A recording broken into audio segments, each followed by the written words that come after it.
Okay, so I have received some questions from one student about the steps for the classification. I thought it's a good idea if I can answer this question in a form of a short video so every one of you can benefit from it.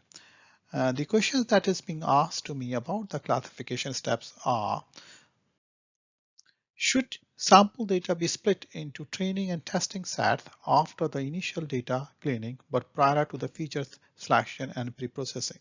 So there appears to be some confusion about the steps of the classification, and it appears that there is some confusion regarding the split of the data into training and testing.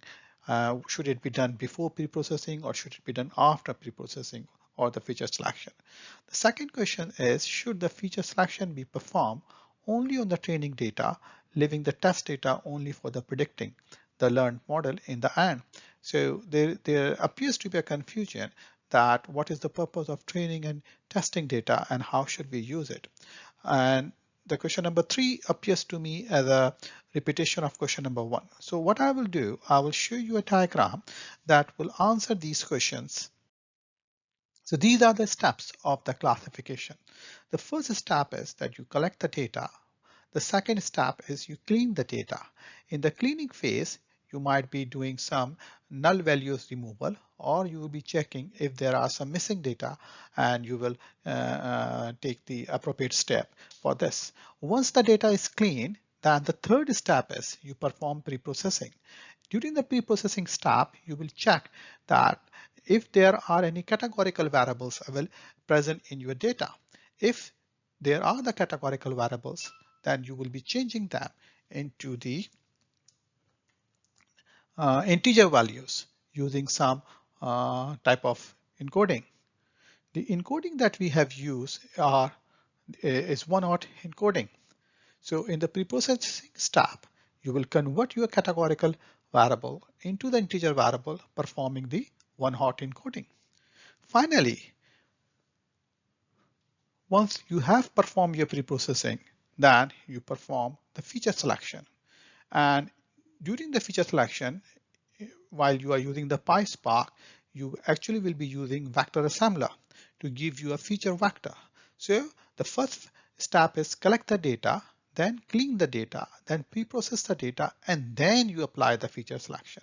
You can see that this feature selection phase is after the pre-processing, but before the data split.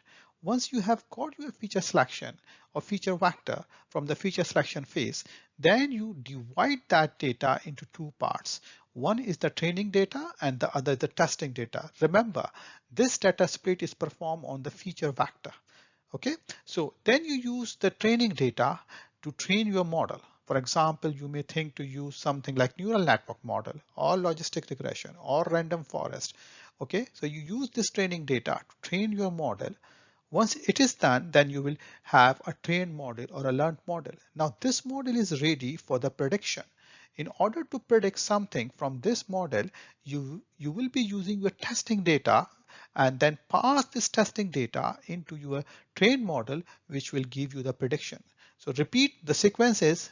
Step number 1, collect the data. Step number 2, clean the data. Step number 3, pre-process the data, where you will convert categorical variable into the integer variable using one-hot encoding.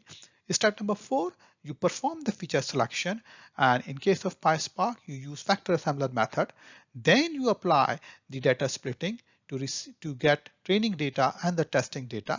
Then you use training data to train your model, and then you use once your model is trained, then you use the testing data to predict. I hope that has made your confusion clear, but if you still have any question, please do let me know.